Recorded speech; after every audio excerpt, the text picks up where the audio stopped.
Good morning, Year 4. Today we are just going to be thinking about starting to actually write our missing chapter. So I'm really looking forward to seeing what you're going to be coming up with, and I'm really looking forward to seeing all your lovely descriptive writing and making use of all that lovely vocabulary we've been looking at.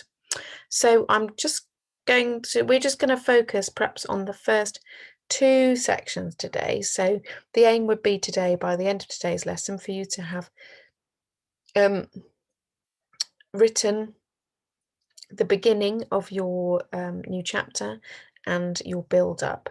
Okay, so I'm just going to remind you what I wrote in my plan so that when we look at my modelled version of the writing, you can see how I've kind of translated it. So remember, I was going to write a missing chapter for Lalchand, and I said he was an apprentice to his uncle, and he was really passionate about making fireworks and invented some of his own.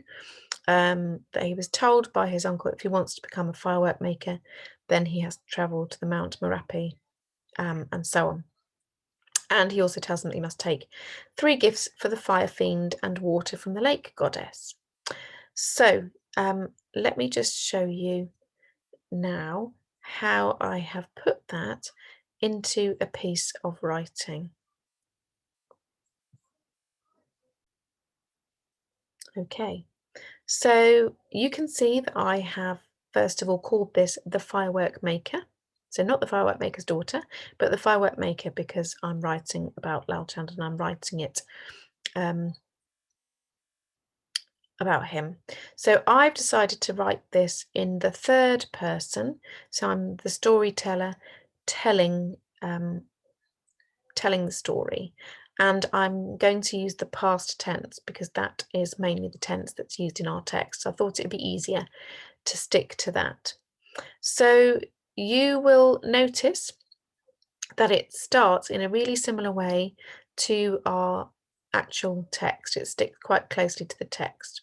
So 1,000 miles ago, in a country east of the jungle and south of the mountains, there lived an expert firework maker called Arjun and his nephew, Lalchand. So I think you've spotted that that's very, very similar. So I've done a bit of magpieing, so don't be afraid to do some magpieing yourself. Okay. Lalkan was apprenticed to his uncle and was fascinated by the process of making fireworks. He very much enjoys inventing his own.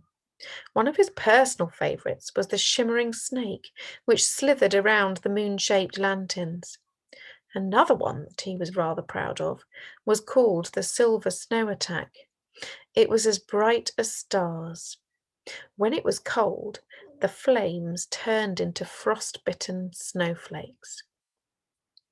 So that's just my first little paragraph there. I'm quite pleased with it, partly because I've magpied the beginning and I liked that. I like the names of my fireworks that I've come up with. I like some of this vocabulary here, this frostbitten. I'm pleased that I've started my sentences in lots of different ways. So I'm expecting that you will be thinking about those things as you're writing as well.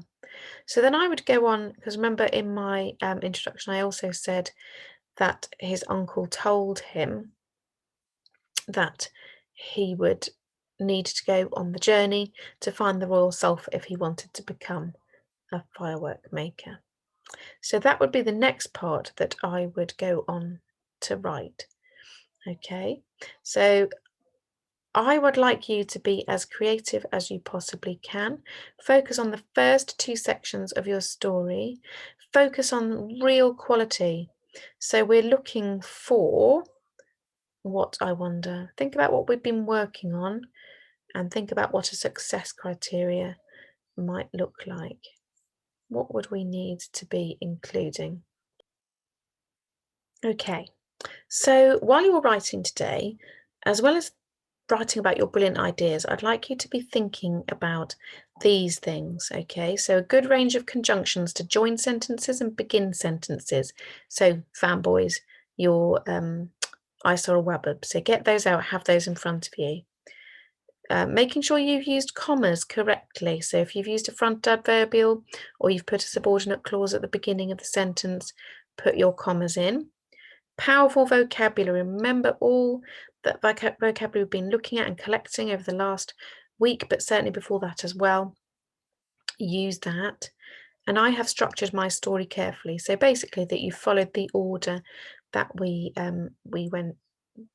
planned in. So you're writing in that order: paragraph 1, introduction, then the build up, then the climax, and so on. So that's what we're going to be looking for in this piece of work. Don't get too carried away. You only need to focus on the first 2 sections, so opening and your build up. And tomorrow we'll be looking at finishing off and writing the climax and the ending. So don't do it all today. Okay, have fun. I hope you enjoy this creative experience.